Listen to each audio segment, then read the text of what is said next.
topics and opinions expressed in the following show are solely those of the hosts and their guests and not those of W4CY Radio, its employees, or affiliates. We make no recommendations or endorsements for radio show programs, services, or products mentioned on air or on our web. No liability, explicit or implied, shall be extended to W4CY Radio or its employees or affiliates. Any questions or comments should be directed to those show hosts. Thank you for choosing W4CY Radio.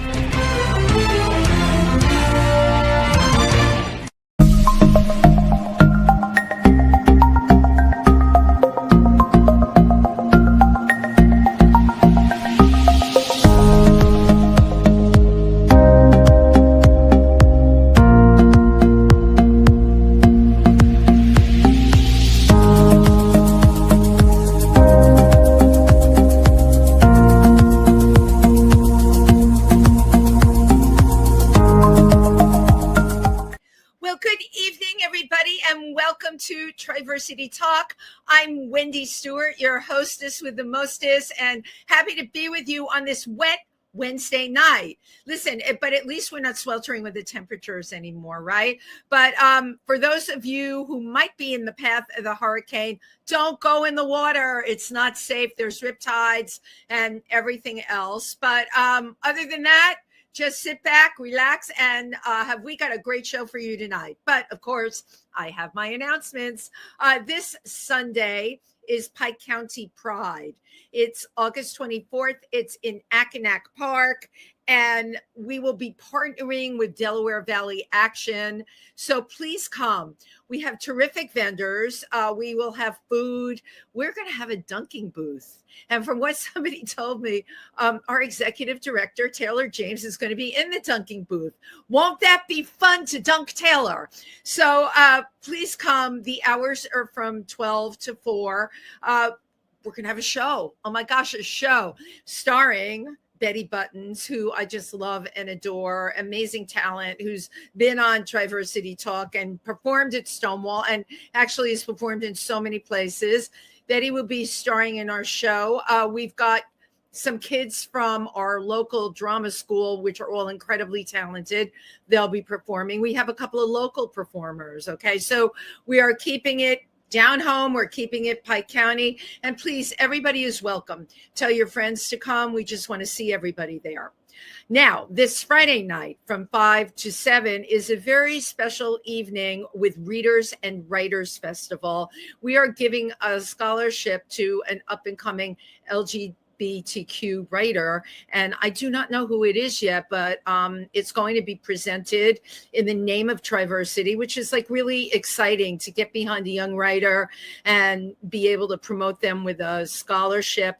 I want to give thanks out to Richard Moray and the Readers and Writers Festival for approaching us on this. You know, we're all about doing incredible things in our community and making things as good as we can. And if you follow our website, I think you'll agree we're doing a really good job. I don't know when our open hours are. If you could just go on our Facebook page or our website, those are on there. I know we usually have a game night. Our teen group is meeting. So yeah, that's all the news that I've got fit to print. Well, I'm not really printing it, right? That's from the New York Times anyway.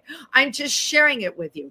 So speaking of sharing, I just can't wait to share this person with you tonight that I met a while back and works with another one of our LGBTQ organizations called Catskills Pride. Our guest tonight is president of Catskills Pride. I am calling this segment Fostering Pride with Inclusivity, Visibility, and Celebration with Omar Osbourne. So put your hands together. Hi, Wendy. How are you? Thanks for having me. I am well. You know, I'm always happy when I announce the guest and nothing messes up because we're streaming. I have to tell you, I've had this show. It's almost 5 years, but I'm still, and I have another show I stream on, but you just never know. There can be a Wi-Fi glitch at the last second. Certainly there have been weather problems. You never have any way of knowing. So there you are. I'm so glad you're here with us tonight. And thank you. I'm happy to be here. Oh, yeah. It's all good. You know, from the moment I met you at Catskill Pride, I've been I guess I'm a member of Catskill Pride in that, I'm on your Facebook. I go to your events. I support you. And I think I've been with Catskill Pride probably for maybe 12 years. Does that sound right? Yeah, that sounds about right. Since I have been a part of the organization before I was a board member, from now when I'm a president, you've always been at our events, and I've been going to Catskills Pride events since 2019, so like right before COVID. So about right years. before COVID. But then, I want to share this with everyone. You want to talk about creative thinking. They wanted to have an event, and it was during COVID. If you all recall, we were just doing anything we could to get out. So you had that event at the Forestburg Playhouse, and we were given circles to stand in based on our level of comfort. Some people wanted remind me if I'm wrong. Some people took outer circles, right? Yeah. And those circles didn't have as many people in them, but you would stand in your circle, and it was at the amazing Forestburg Playhouse, which we all love to death. But they're so great and such great supporters. But that event, I love Catskill Pride events, but that event was really special because I thought I was going to lose my mind. It was so nice just to be out there and in my chosen circle. I chose a big circle, I think. That was when everyone was like stuck at home and, as you said, going crazy. And we're like, what could we do? Okay, and everyone was like in their mini pods at that time. So we're like, okay, come with your mini pods, and you can hang out with your mini pods. You can see people from across, say hi, have conversation, how comfortable you are. So we were. And we were outdoors, and certainly, the Forestburg Playhouse the gardens are gorgeous. It's just a beautiful property. But it's so funny, just like reminiscing about this with you. It just feels like it was so long ago, and it was not that long ago. No, it was just yesterday. I got to tell you, but you know what? What's it like running an LGBTQ organization? And the challenges involved in Sullivan County? What are your specific challenges that you have found since you became president? Yeah, so I would say the biggest challenges that we have as an organization. So we have about 2,000 members, and we serve the entire Sullivan County in upstate New York. And we only have 7 board members. So it's 7 board members that's going out, and we all have full-time jobs. We have our families, we have responsibilities, but we take time from all of that to ensure that we have this organization, to ensure that the LGBTQ community is visible here in the Catskills, and what can we do as an organization to give back to the next generation. So the challenges that we have is we don't have a lot of volunteers, number one. Right. Number two, that's the biggest thing. I'm laughing because I've been through so many incarnations with Triversity. We're great now. We have a big board now, but everything you're talking about I love that you're hitting on this, Omar. It's the challenges of running an LGBTQ, a volunteer organization.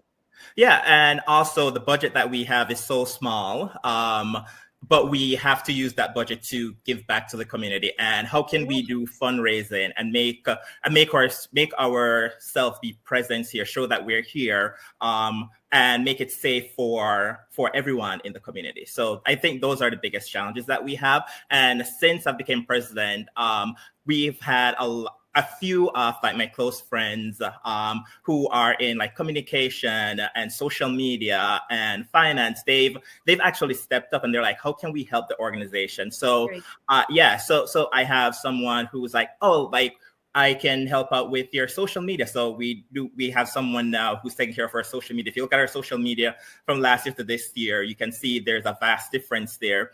For fundraising, my neighbors, they're like, okay, you're having the Pride Awards, or you're having a social this month. What can we donate where you could do a raffle or do a silent auction? So this is where we're leaning on members of the Catskills Pride community or neighbors or allies to be able to make it better, to one, fundraise and also give back to the community. And a lot of people have come up to me and be like, we've had this idea. Have you ever thought of doing this or doing that. So we're getting inspiration and motivation from just members of the community. So I think we've revitalized Catskills Pride within the last year to honestly, from what I've seen, totally, and I've seen every incarnation of that organization too. Totally revised. This is your second year doing the awards, right? Yes. This is the second year of doing the Pride Awards. And that is a fabulous, great event. All the people that get awards who are so deserving of them, picking a gorgeous location like you did.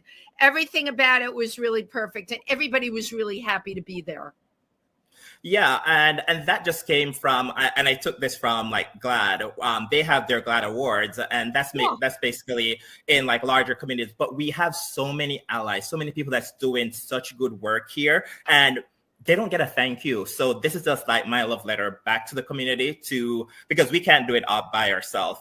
We have to lean on our allies, our community, or family members, and so forth. So that was like my love letter to give back, to be like, hey, like, how can we say thank you? We can't do everyone every year. So we just like select like 5 people who are a part of the community or who supports the community from that standpoint, and just say thank you and celebrate them each year. So. Well, yeah, because everybody wants to be thanked, right? Yes, isn't that exactly? You know, you don't want to feel like we often say as volunteers in this organization, and I'm in a few different organizations. You know, I'm with the Imperial Court in New York City. All of these organizations suffer from the same thing. Often people don't feel like they're thanked enough.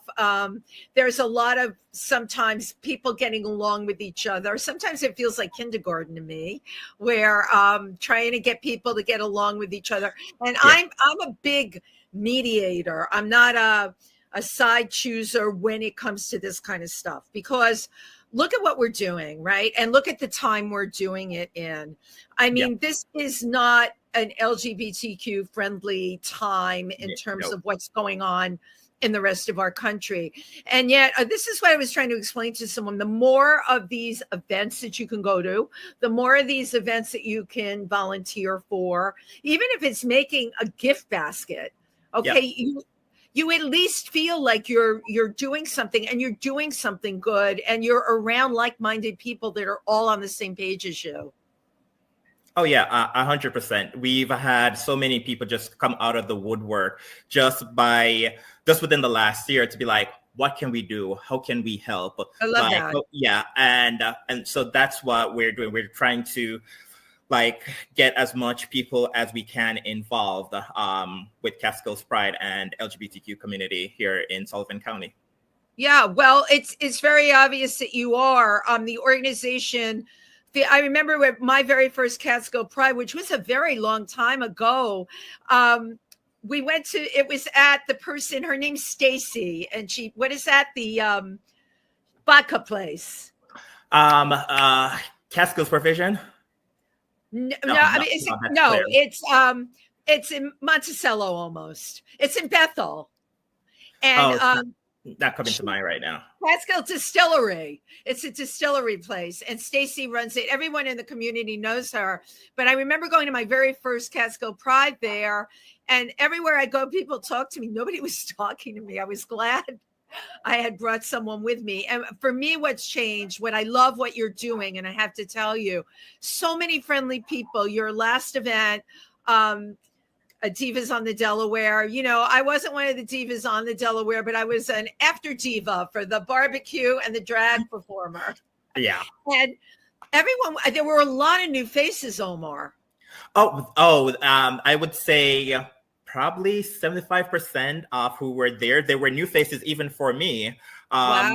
Yeah, because we had roughly, between the barbecue and the floating on the river, we had close to 100 people, and I would say a good 60 to 70 of them, they were new people. I'm like, where did all you come from? And like, how did you know about this event? Yeah. Which is weird, because everyone always say I know everyone, but I was shocked and I was surprised by the new faces that we had. So, oh my gosh, there were so many new faces that I got to meet, and only a few of the other faces. It was really interesting to me, but it shows how you're growing your organization, right? Yeah, definitely. And we love to see new faces and diversity amongst the community. So we And welcome that. inclusivity, Yeah. diversity and inclusivity, Inclusivity. Exactly. right, is what we're about. So how did you get involved in working with this organization? Did you do this before somewhere else?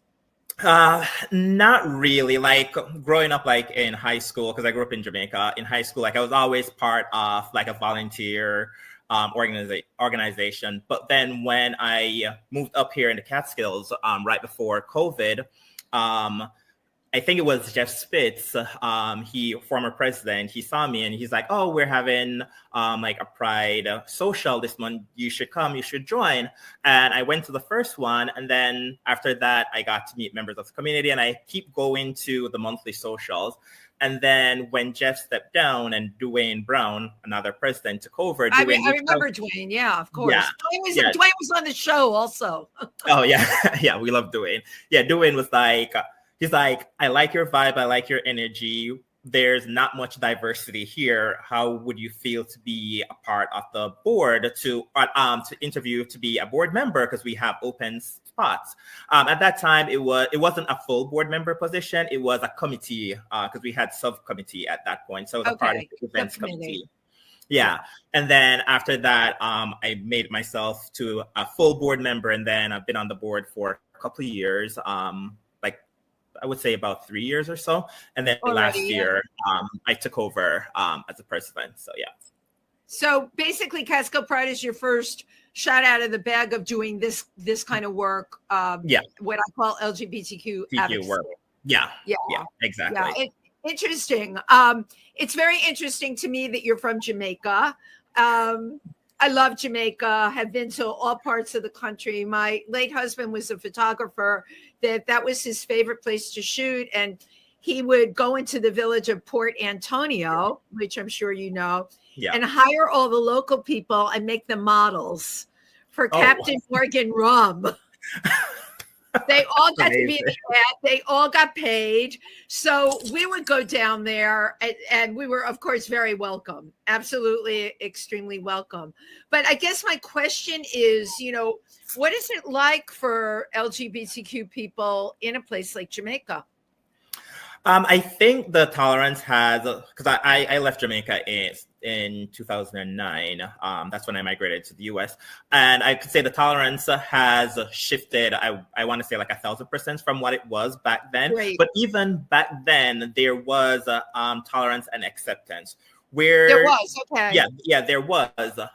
Where there wasn't was like the unknown. And you can't necessarily blame the culture or blame someone for the unknown. The unknown is something new to you. So if you were a part of the LGBTQ community and they didn't know you, they were wondering, oh, what's your perspective on life? Like what do you want, etc. So that's where the apprehension was. But if you are part of the community and they know you, you're their neighbors, you're their family members, they're like, oh, I know John, I know Jane, etc. So I think this is a good conversation to have because what you're saying, they were very accepting. Yes, 100%. Very cool. You're a great ad for the Jamaican Tourist Bureau. This conversation right now, we should just like edit out this part and run it because the reason conversations like this are important is because people's opinions can, as you know, can be totally, totally different. And we don't know all that about. Yeah, and you always hear about the bad rather than you hear about the good. Thank you. Yeah, that's amplified more. So, yeah. So you actually do have LGBTQ organizations down there. Yes, we do. Well, that's really great to know, and I will certainly share that, which is why I am happy that you're here, for us to let us know that because a lot of my friends, when they travel, they've got places they feel safe going to, and a lot of places they don't feel safe going to. So, Jamaica is such a beautiful country. So you want it to be welcoming, Yeah. And what I would say, the people, they're always welcoming. They always like give that good vibe, that good energy. When you go there, they're always welcoming. I was there in June for my best friend's wedding. And every time I go there, I just get re-energized just by the people, the food, the culture. And Absolutely. I don't realize how much I miss it until like I go, and then I'm like, oh, Jamaica is a truly special place. You can't sum it up in words. You just have to go and you have to experience it. Yeah, you absolutely can. And you're talking about the culture and the food. Let's talk about the music. Look at the music that has come out of Jamaica. Amazing, right? Yeah. Yeah, from reggae to dancehall to cultural music to even like pop music like that's coming out. It's so diverse. Yeah. And you hear the thing I love about it, you hear it everywhere you go. Now, where in Jamaica are you from? Oh, I'm from Kingston. Born and raised. That's the city, yeah. Yeah. So I imagine Kingston's kind of like New York. Yeah. It's a city vibe. It's a big city vibe. Yeah. Wow. And so in such a beautiful country. So when you're in the Catskills in the winter, are you like thinking about Jamaica then and saying, what the hell am I doing here? No, because funny enough, I hate winter. I hate the cold. But for some reason, I enjoy the winter. I call myself a bear, so I hibernate during the winter. I love a big snow. I love a big snowstorm. I love going out playing in the snow. All of that, and I love that it gets dark early because like I go to bed, like I get to relax. I get to sleep. You're telling me you like the whole hibernation thing. Oh my God. Yes, I am so totally the opposite. I am like the dying swan in the winter. I'm based out of New York and I go out to Pennsylvania. Of course, now I'm in my glory. It's summer. Fall is beautiful. Winter, I come out once a month because I got to tell you, by day 2, I hit a rock bottom depression. I look out the window and it's pitch black and that driveway is a sheet of ice and I hear a parade passing me by and I'm like, I can't get in that car quick enough and get on that highway and get back to the city. I've never adjusted. I've had the house there 25 years and I can't deal with the winter, Omar. I can't. No, but what I love about the winter as well, and I was having this conversation with one of my neighbors, Dane, earlier this week, and actually on Sunday, and the winter time is where you truly get to find your community and you get to find your people because there's not much to do. So who's around this weekend? You go to their house, you hang out, you have dinner with them, you have dinner parties. So and that's where you truly get to form that lasting bond with your neighbors and the community. So from that aspect, I love it. But like during the week, like, yeah, I'll hibernate. Yeah, I totally get it. I talk to other people. I'm like, what do you do in the winter? They do think they quilt. They quilt. Oh. They make quilts for the bed. I'm like, oh my God. Yeah, and winter time is usually like my busiest time for work as well. So I work a lot, and then the summertime, I play a little more. So yeah. Oh, good. And so yes, I hear you like to play a lot. As a matter of fact, now you just had this. You had an amazing party. You had a white party, which are great. And I have to share this with you. I saw some of the. I guess you used AI to make the announcements of it. You made these little movies, and I recognized the faces, but you took and put them on Greek god bodies. Yeah, so and all of this, it's a dinner in Blancs, the white part that I do every summer. It all started like during COVID as well, where not much was going on, and I'm like, okay, we're in a little bubble, and I want to have, I'm like, once the pandemic ends, I'm gonna have a nice dinner party on the lawn. I'm just gonna invite the neighbors; they would come over. So the first year, it was probably like 15, maybe 20 of us that were here. Nice. Table set on the lawn. I'm like, I want everyone to wear white. My best friend, she loves white. So her wedding was all white. She's like, I'm the bride, but I don't care. I don't want anyone to be looking at me. So she had everyone wear white. So I love it. That's a great idea. Yeah, even my goddaughter's, her baptism, everyone had to wear white. So that's where it came from. And then dinner in Blanc. So yeah, so the first year was about 15, 20 of us. And then the following year, it was 50 or 60. Last year, it was 87. And this year it was 98 people. And it's all at my house. So the food is all cooked by my family members, my sister, my best friend, and it's all Jamaican food as well. So because it's always in August as well, because it's around Jamaican independence. Jamaican independence is August 6th, so it's always centered around there. So it's a part of like me showing my culture, the food, or hospitality to my community here in the Catskills. So that's how it all started. And then I put a little twist on it, because I'm like, to be coming in all white every year, it's a little bit boring and a little bit cliche. So like, let's do like Greek, or one year it was like France. So one year was Bridgerton. Yeah. Last year was Bridgerton, and this year it was Greek. So I'm just like throwing mixes as it go along. But I saw pictures of the table. You're like an event planner, really. The table setting and the amount of people you had.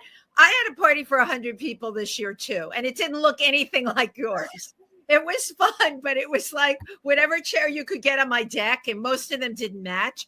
That was really such an elegant affair that you put together, and I love that you did that. I didn't know what kind of food you had, because I haven't spoken to anybody since it's gone. I know I ran into a bunch of them at Carriage House after they came there to dance. Yeah. And Carriage House, whatever it's called now, River's Edge. River's Edge, yeah. Yeah, there were a bunch of people there, and I knew they were from your party because they all came, in white outfits.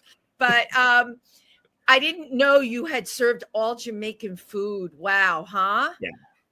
Yeah. That's just because you can't get Jamaican food here, or good Jamaican food. So it's just like something different, and it's also just like appreciating my culture and like sharing it with everyone. So yeah. So what were some of the dishes you served? Because I want to share that with people who are listening that aren't familiar with Jamaican. Yeah, so we did curry goat, we did rice and peas, we did escovitch fish, which is fried fish with pickled with like a pickled sauce on it, jerk chicken. Of course, everyone. Yeah, I got like Jamaican rum cake, made and imported from Jamaica, and then we had like a tropical salad. My friend Justin Chappell, he made a 3-bean salad, and I think that was it.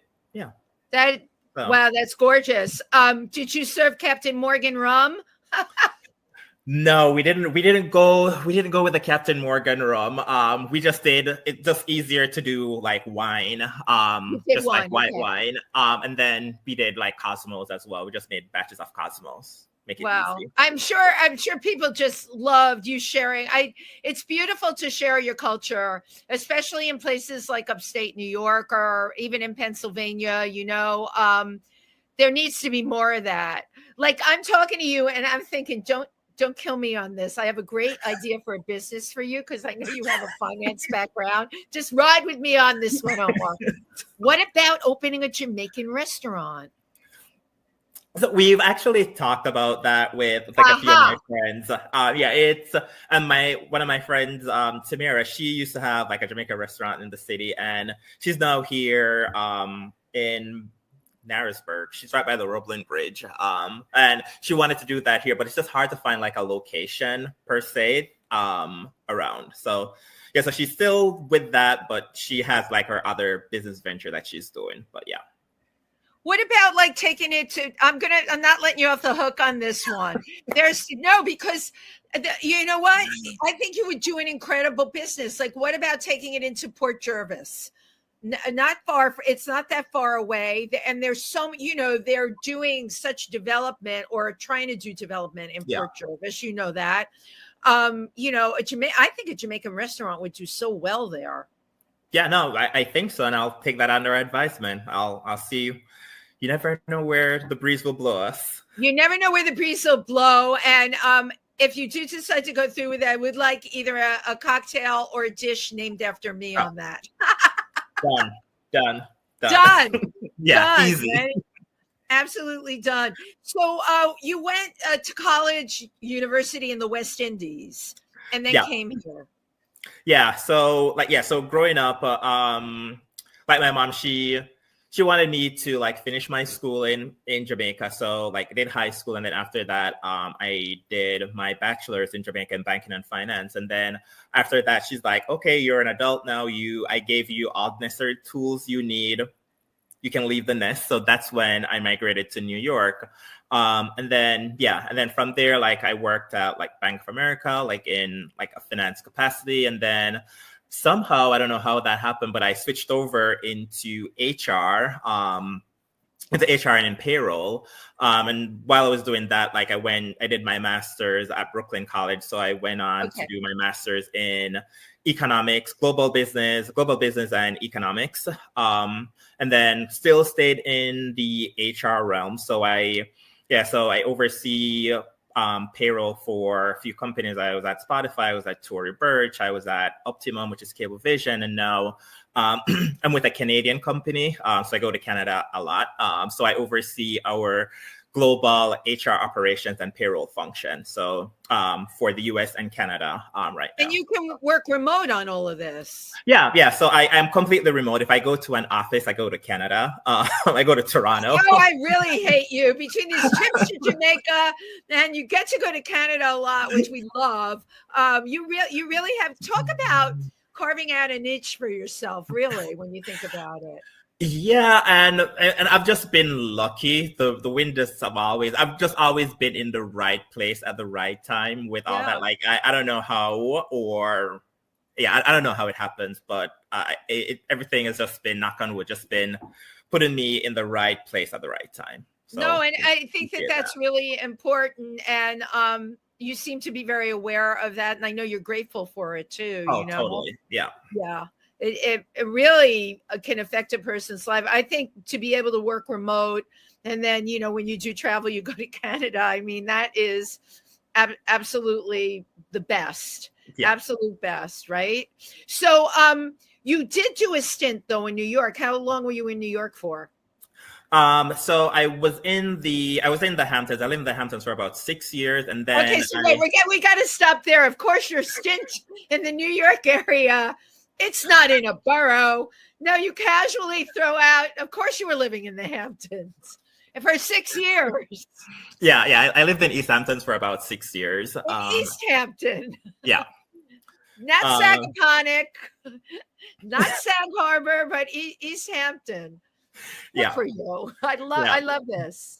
And that's where I was working at Bank of America, and that's where I got switched over to into HR. Because I remember when I was working at Bank of America at the branch there was this lady. You remind me of her as well. She's like the manager, the GM for the Palm. She would always come into the bank, and she would always say to me, she's like, what are you doing out here? What are you doing in the Hamptons? She's like, you need to be in New York City. Like, you're wasting your life away out here.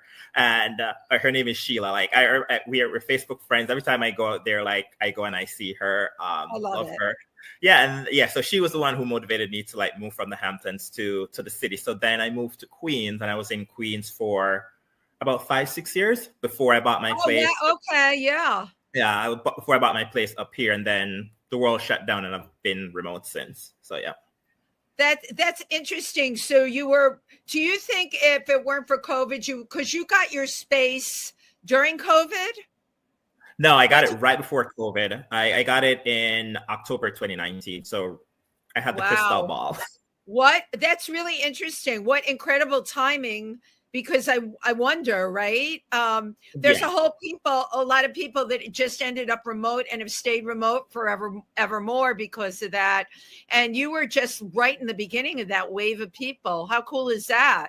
Yeah, as I said, like I was just always positioned. I don't know why or what divine intervention that's been going on with me. Well, no, I think there's a relative from up the vibe I get. You have a relative up above, and I don't know who that is. You would know better than me, but that person is your guardian angel. You know who that person is. That's my mom. Yeah. Right. I'm sure that she's like putting me in the right places at the right time. So right. And if my friend Daniel Simmons is listening right now, he's probably, I know he just put his finger down his throat because he hates when I go down the woo-woo lane, as he calls it. I can't talk about divine intervention with him, or the spirit world, or my husband crossed over to the other side, but I know he's still there and things happen because of them. Listen, we're on the earth. We need people to look out for us up above. So that your timing's been perfect on everything. So it has to be coming from somewhere else that you're getting taken care of. And look how well things are working. I love that you're sharing your gratitude and who you are with Catskill Pride. You're doing a really great thing. Oh, thank you for that. Yeah, it's a part of our culture, and it's just embedded to like welcome everyone and just like show everyone like a good time and and just be appreciative of like everyone that's around. So yeah, exactly. And make people feel like they belong. Yeah. Now I'm going to ask you this: what kind of pushback have you gotten from people in upstate? Because where I start to feel in Milford, we've got an amazing core group of people there. We've got 4 Democratic groups in Milford. But then we are surrounded on the outside. And I have to tell you, I felt it so bad when COVID started. I was afraid to even go out to my house, and I wanted to, but I would read on these Facebook groups about the people from New York bringing the virus in. I mean, crazy stuff, right? Have you experienced that kind of stuff? No, I can't say I've experienced that, because one thing that I will say with being in Barryville with Eldred, like everyone is so welcoming and accepting, at least in the circle that I'm a part of. Right. No, I know. I haven't really experienced that, so I can't speak to it. And funny story, like I've always like had my coworkers or my friends, and they would from the city, they would come up like during the pandemic. And I remember one of my coworkers' wife, she was here, and with the 3 of us, like we went to the farmer's market, and she turned to me and she's like, "Are you okay?" And I'm like, "Yeah, what do you mean?"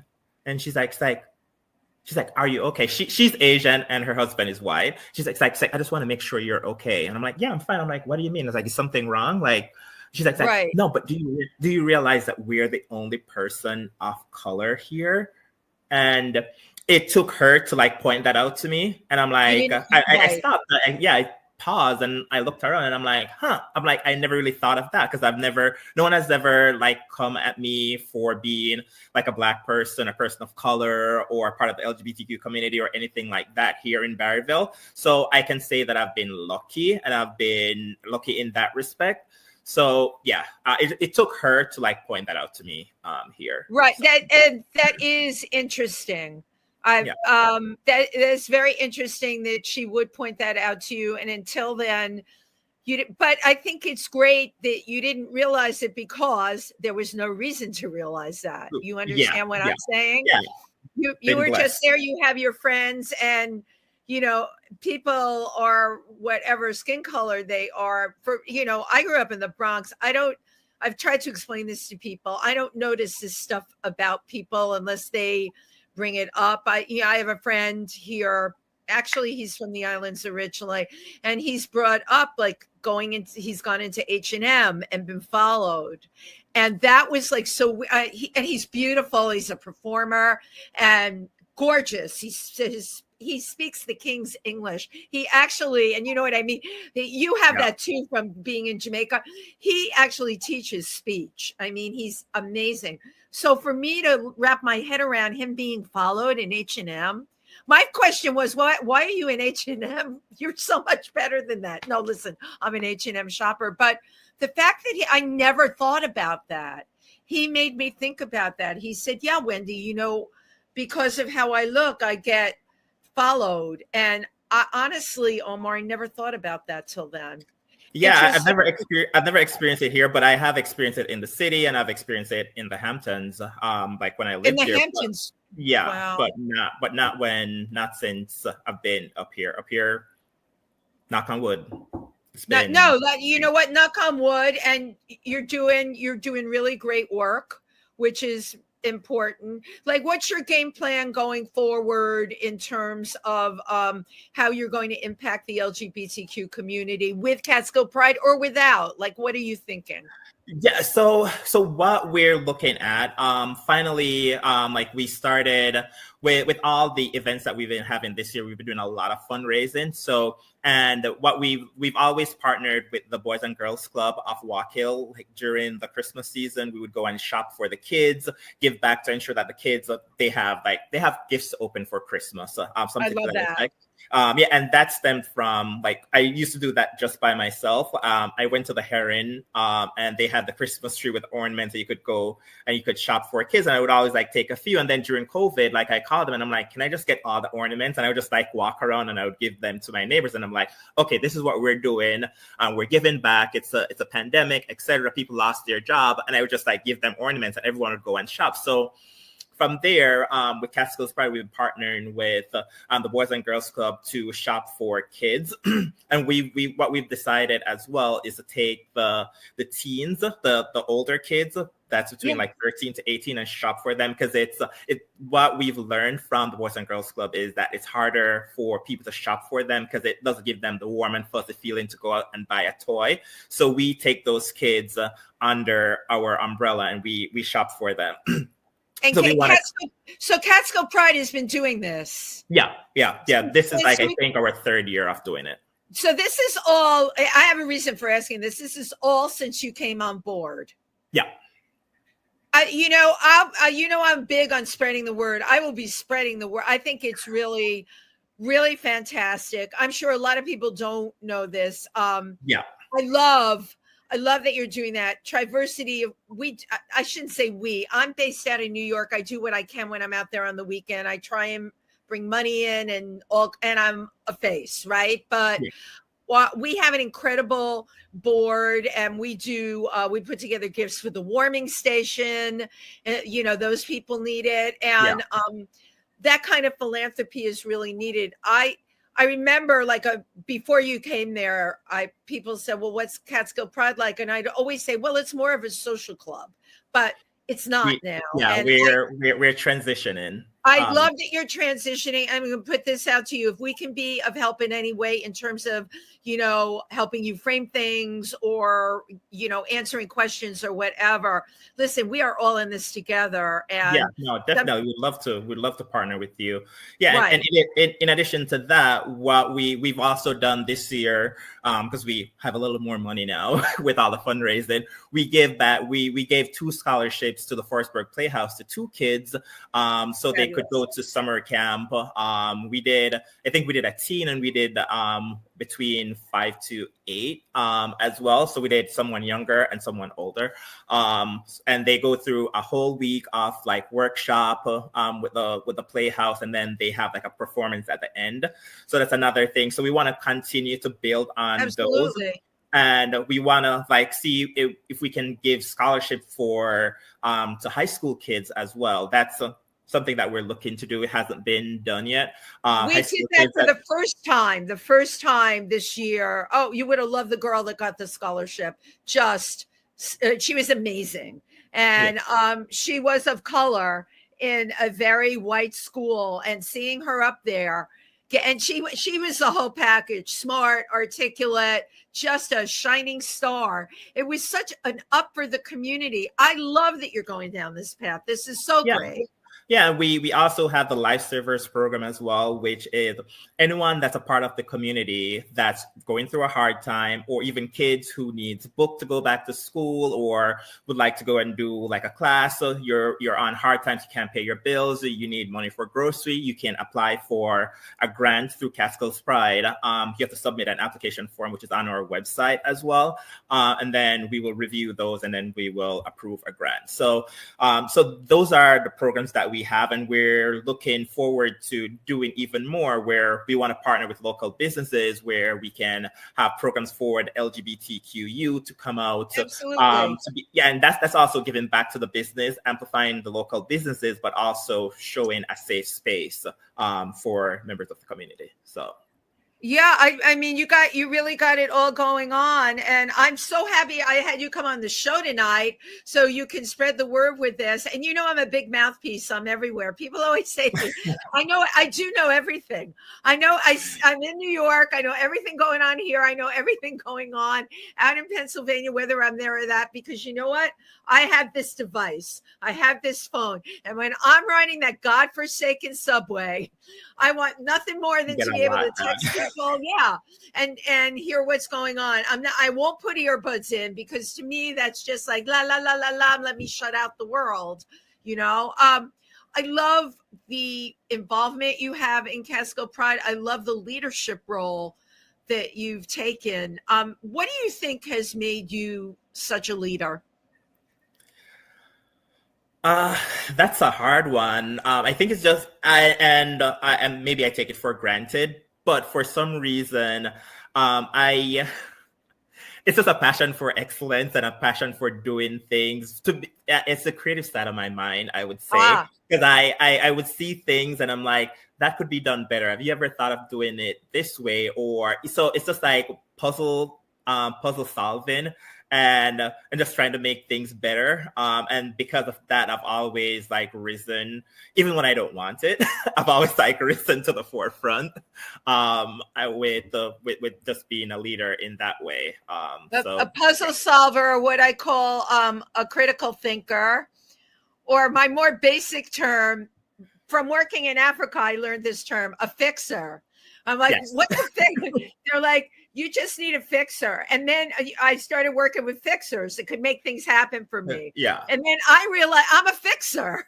People say to me, so what, what's your role in the LGBTQ community? I'm like, oh, I've been a fixer for about 50 years. That's, it's a great name for what I do, a fixer. But you can come in, you can look at the problem, you can analyze the problem, and you know what needs to be done. I guess for me, the frustrating thing is I often have the vision. I don't always know the way to, and then trying to explain the vision to people that don't see it all. That's frustrating. Yeah. Yeah. No, agree with that. And I think I've been on that journey and I've come up on those roadblocks. But I think if you see the vision, you just need to go with the vision. And then afterwards, they will come around and they're like, oh, this is what you were, this is what the vision you had. This is the end result. And we're like, yeah. So not to say you're a, what's the word I'm looking for? You're a controller. But well, people can though sometimes confuse the two things. And I've had to learn how to speak differently so it doesn't come off as that. The most brilliant controlling people are the ones you can't tell that they're doing it because they're so good at it. Yeah. And they get people to come on board for them. Well, believe it or not, we're like down to the wire here. We've got it. Can't believe it. I don't know where the time went. 2 minutes left. So what do you want to tell us going forward? Tell us the events that you have going forward and what will happen in the fall too. Yes. So we have our, can't believe I'm saying this, our end of summer pool party at the Blue Fox. That's on Sunday, August 31st. So that's our last event of the summer. We're planning our fall lineup. So I think we're gonna do a little branch out and we're gonna go over into Callicoon. So we're finalizing, not Callicoon, in Livingston Manor. So we're finalizing those locations for September. Oh, you're getting further away from me. Yeah, because we want to spread the love. And we want to see new faces and go to different communities. So we're looking at maybe doing something at the Arnold House in September. We always do something at Forestburg Playhouse for October. So I'm waiting for confirmation. I know you do. From the boys to do that. And then we're maybe for something for the Sunshine Colony. And we just had our board meeting yesterday. We were going to reach out to you guys at Triversity as well and see if we could do like a Christmas social at the Derby. So that's just we need to figure all that out with dates and everything. Yes, so I would totally like exclusive. Totally love it. That would be totally great. Yeah. Where is the Derby? Where is that? That's in Narrowsburg, right across. Okay, that's not so bad. Yeah. So we were thinking of like having a few nonprofits come together and just like have a Christmas party. So we're Frank Guzman, he's in charge of that. So I love Frank. Frank is in the car right now. I'm like, don't even put this up on Facebook. I hate you 10 times over. The car is amazing, and he's got a 5-day layover there. Oh yeah, I think he's coming back today. Yeah, we had our board meeting last night, and he said he was coming back today. Yeah, cool. So that's what we have for the rest of the year, and we will be doing the donations for the Boys and Girls Club again this year. So we'll be reaching out, we'll be seeing who wants to donate and going shopping for the kids as well. So that's what we have planned so far for the rest of the year. It's beautiful. And do you have any more parties planned? Right now, no, but something always happens. Something always happens. Yeah, something always happens. I want to give a shout out to River's Edge in Barryville, because I know Damani, the DJ, is planning to have more dances there. I would like people to support it. I've been telling people about it in Milford, Pennsylvania, and of course where you are as well. It's a great space. Damani is lovely. A fabulous person, a great DJ, and I had a wonderful time there. No, and it's 5 minutes from my house, so perfect. And it's 5 minutes from your house, you see. I do one thing before I go, Omar. I love to take a picture of my guests right here on the computer. Go for it. I'm funny that way. Thank you so much. Please do not hesitate. For having me. Oh, please don't hesitate to reach out to Triversity, and happy Labor Day. Unfortunately, some people in Milford are doing a big thing, I think, on the same day as the Blue Fox. Right. I had the Blue Fox written down. I've yet to make it there, but I will. Something to look forward to, right? We always love seeing you. So okay. Well, thank you. Thank you for being here tonight, and have a great rest of week. Good night, everybody. Thank you. Good night. Night.